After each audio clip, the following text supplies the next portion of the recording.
let's dive a bit about SEO. So some of the people who watch this may be SEOs and some of them will not be SEOs. So the people who are SEOs will know most of the things that I'm presenting and only maybe will have a different opinion or different viewpoint on something. And the people who don't know about SEO will not have any idea about anything that I'm going to say here. But stick to it. It's worth it. Stick to it because you will see that actually not knowing anything about something you're exposed to is the path to curiosity. And when I tell you that there's a shit ton of money in the SEO industry and there's low-hanging fruits, easy money for the taking, especially if you want to work from home and be free or travel or whatever, it's extremely good. It's the best possible industry for this. If you don't understand anything, good, then you get to get your curiosity levels up, which is actually much more valuable than learning something that you can probably at other places too. So if you don't understand anything, good. That's the best thing that can happen to you.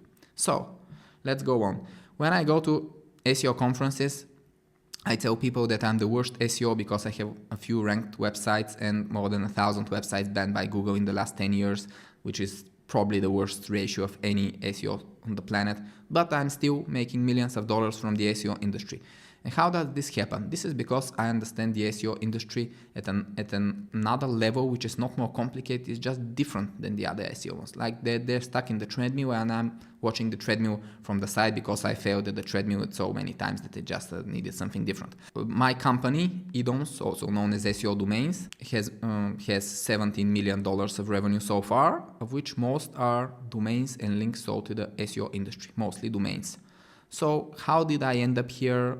How did it happen? Again, if you don't know what this means, good. Then you'll be able to research with curiosity your way into an industry that awaits you with the golden buckets. SEO is about things that improve your positions in Google and things that make them worse. A lot of things improve your position. More content on your website, links from other websites, being a famous domain and brand, having SEO friends that give you information and links and everything, and it's all stable and long term. And what brings your website down, except for, of course, competition being stronger than you, it's mistakes. But most mistakes you do, you fix your thing, and after a week you're back up. So the good things are extremely long term, and the bad thing that brings you down is very short term. Doesn't this sound really good? Because how things unfold in time is so important.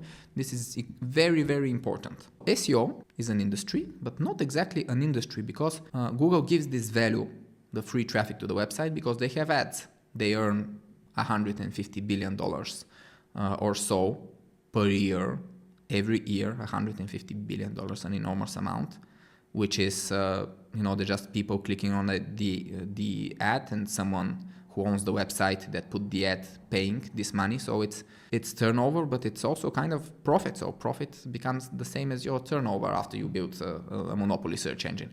So Google, the monopoly search engine, is getting this money basically for free once you get the search engine, but it cannot be just ads. So they have to have normal results, and the normal results are free.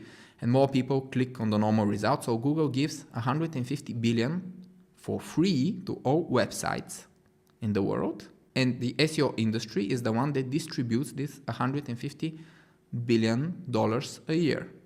But what does distribute mean, and what does SEO industry mean? The SEO industry doesn't exist. It's just a bunch of websites and their individual SEOs and agencies. So it's not like there's someone who really tries to make a fair or unfair or whatever distribution. There's no top down. It's more like bottom up. Whoever managed to grab some of this value, it just gets the value and runs away with it and tries to get more. So SEO is not an industry.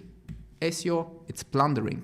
That's the best analogy you can get. Like you're a pirate, you plunder, you try to get more, you get more gold, more silver, and when Google comes and tries to ban your ships, it's like the equivalent of like the Royal Navy coming to fuck up your nice pirate experience.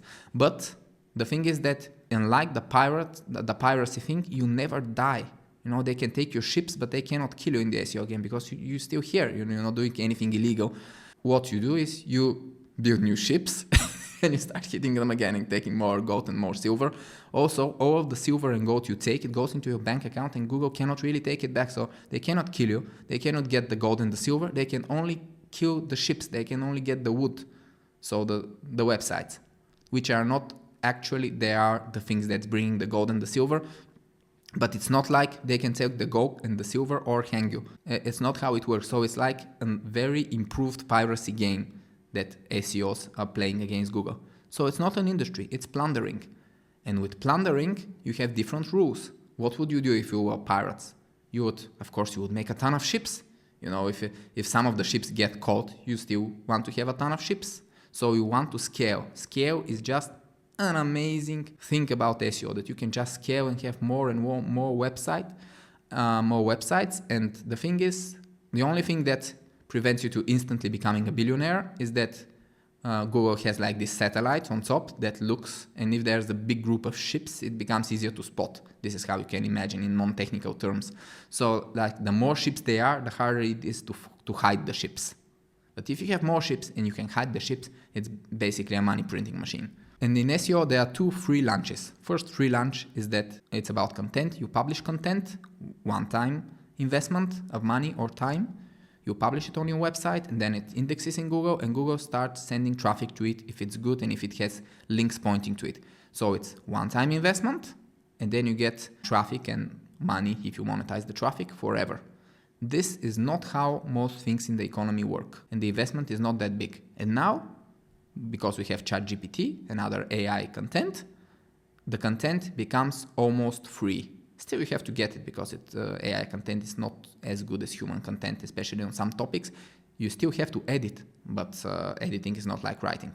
If you need to write 100 articles about cleaning in a specific neighborhood of London, like some copywriters, this is a typical copywriter task, for a lot of websites. You will just, the 100th article will not be as good as the first article for sure. Well, for ChatGPT, it doesn't matter.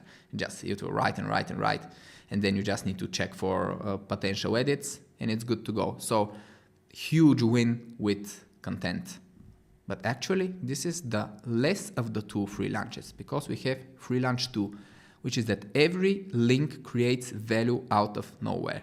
Maybe you have stories about economics, there are, conspiracy theories about the Federal Reserve and all our banking with fractional reserve, how money is created out of nowhere when the bank gives out a loan, because the loan doesn't actually come from the deposit that are in the bank. Is like money created. Like, imagine it's kind of the same. Whenever a website, which has links pointing to it and some value in Google sites, gives a link to another website, let's say website A puts a link, people can click it and go to website B. Website B gets a nice boost in Google because it's trust website A, trust website B, and wants to send people there. So this trust Google evaluates, calculates it in its algorithms, and website B goes up in Google. It receives value. Website A doesn't lose any value because website A actually did a good thing. It recommended a place, so they made the effort to make a good recommendation. So website A doesn't lose anything. Website B gains a value that can quite easily be monetized by ranking a website and selling something. What happened? Value created out of thin air. Very similar to the financial system, where if you print money, what happens? You get richer. Of course, everyone in the world gets a tiny bit poorer because, their money devaluates. If you print a lot of money, there's a lot of inflation coming. But for you, it doesn't matter because it's a tiny amount compared to the money you printed. Of course, if you're the government, you can legally print money, of course. In SEO, with the links, it's the same. Every time you put a link to a website that you own, it's like printing money in the digital ecosystem of SEO. You create value, and this value can be monetized. So the more websites you have, if you link them all together, like Google will spot it. But you can link other websites, you can sell the links, and the link is bringing value constantly without you losing anything. So it's not like a one-time value when you put the link, it's value until the link is there. So it's just an amazing deal. This is the best deal you can get in all of economics, is putting a link from one website to another. The more websites you have, the more links, the more plundering. That's the plundering equation. The plundering is equal the power of the website, the amount of websites, and the number of links you put on the website is the value that you can produce from these websites. But websites can also be produced by getting old domains, by linking from other websites, and in this never-ending link juice is called the link power in SEO. In this never-ending link juice production, the ones who does the more scale, the more pirate ships, they win. The others, they still win, but they just remain small. They win small. There are no losers in this game, only small winners and big winners in the plundering game. So you just want to be a big winner. And this, you can imagine that this shouldn't be a 100 billion per year industry, and most people should know this. But in reality, it is. Actually, the plundering is so inactive that the amount spent on links from these $100 billion per year is only about 10 billion, and it's very hard to estimate because it's very fragmented. But in the end, not a lot of freelance too is going on, not a lot of link plundering. People do traditional stuff, like they write content, they consult. A lot of the money in SEO goes for content and consulting, not so much for links, but still 10 billion a year of absolutely free money printing that no one knows about.